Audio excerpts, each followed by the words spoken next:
hawak sa ang ruta namin nung linggo. Ito ay may taas na 690 meters. Ito rin ang ruta kapag may ginaganap na malaking event Na fun ride kung tawagin ay Grand Pondo at Medyo Pondo dito sa Gyeonggi-do Gapyeong. At ito ang unang bisis kong umahon na mahigit 20 km na tuloy-tuloy na akyatan. At 2 bundok pa ang inahon namin. Layo pala nito.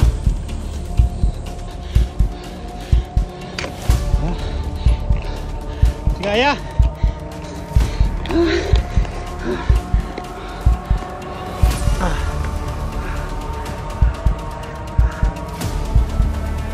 Hindi, fighting! Kaya? Dito! Kaya mo yan! Saan na recovery? Nag-recovery ako. Ako na lang magkukusa. Ano recovery dito? Baliktad pala sa kabila, no?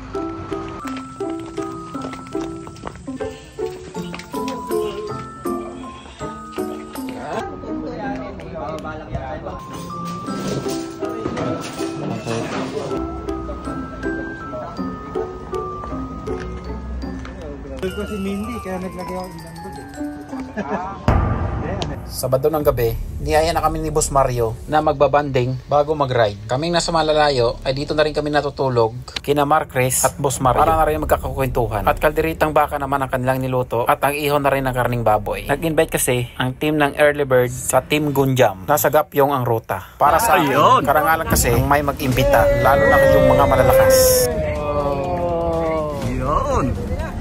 Bago mag-alas 6, umalis na kami para bumiyahe papuntang Gapyeong. Medyo may kalayuan pa kasi yun. Nasa 2.5 oras pa sakay ng train. At may 3 transfer pa kami, kaya medyo matagal-tagal. Nakarating na nga kami dito sa Gapyeong, bandang alas 9 na rin. At siyempre, konting kwentuhan muna bago ang ride out. At siyempre, masaya ako kasi itong Team Early Bird ay sa Facebook ko lang sila makikita noon. At matitindi sila kung mag-ride. At ngayon ay nakakasama ko sila. At okay lang sa akin, kahit hindi ako makasabay, kahit tutukod pa ako. At siyempre, ang Team Gunjam ay makikipagsabayan din. Sa wakas, ride out na rin kami. Sa unang 20 km ay napakaganda pa ng aming formation. Sama-sama pa kaming lahat kasi wala pa namang ahon. At umpisa na nga unti-unting umaakyat. Nasa 3 to 5 pa lang ang gradients kaya hindi pa masyadong ramdam. Bali tatawinin namin yung bundok na yan at isa pa sa kabila. Nasa 20 km din ang dire-diretsong akyat. Habang tumatagal ay patarik na ng patarik ang aming inaakyat. Kaya unti-unti nagkakalayo-layo at nagkakahiwa-hiwalay. Nagdepende na kasi yon sa lakas o kondisyon ng bawat isa sa amin. Hanggang sa mga 5 km na lang ay tumitindi na ang ahon. Ang mahirap pa dito ay walang recovery. Ang pinaka-recovery na lang ay 7% na madalas ay 9 to 12%. Napakahirap noon sa ganong kalayo at lalo na para sa akin dahil sa bukod sa baguhan hindi pa ganong kadalas ang ensayo. Kaya nilalampasan na nila ako at dagdag pa ako ang may pinakamabigat na bike sa buong grupo. Sigaya!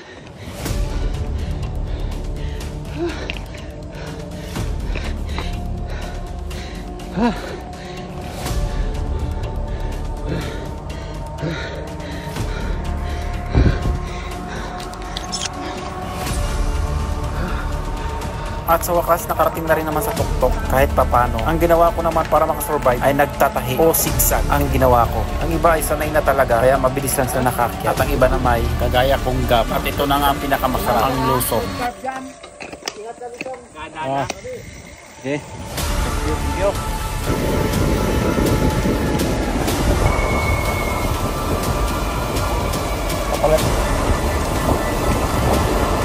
At pagkatapos ng lusong, isang bundok pa ulit, nag-usap-usap na rin ang grupo kung sa Grand Pondo pa ba ang aming dadaanan. Ngunit, naging majority decision. Nasa pang Medyo Pondo lang muna ang gagawin naming rota na kagaya ko, ang iba'y nangihina na rin. Kaya mas maiksi ng konti kaysa unang bundok na lang ang aming aakyatin. At gaya ng una, habang patarik ng patarik ang aming inaakyat, ay unti-unti nang nagkakalayo ang aming agwat. Nagdidepende na kasi sa lakas at kondisyon pagdating sa ahon. Kaya ginawa ko na naman ang teknik na magtatahi o gawing zigzag ang aking pag-akyat. Dahil yun ang nakikita kong paraan na makasurvive.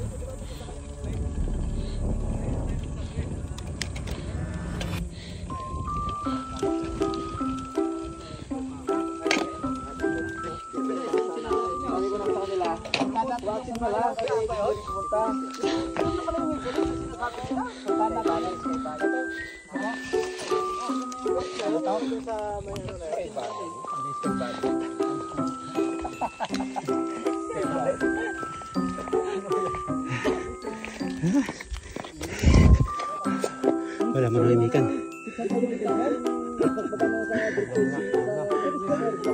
Grabe naman yun. Hindi na ata ako lalakas. Hindi na ata ako lalakas. Parang pilit na pilit yun ang ahon ko eh. Sayang, konti na lang. Yan pala yung target. Akit pa pala eh. Isang ligo na lang eh. The surprise ka talaga Kuya Arcel. Pag alam mo ng last na yun. Konti pang energy eh. Reserve pang breakaway eh. Wala na.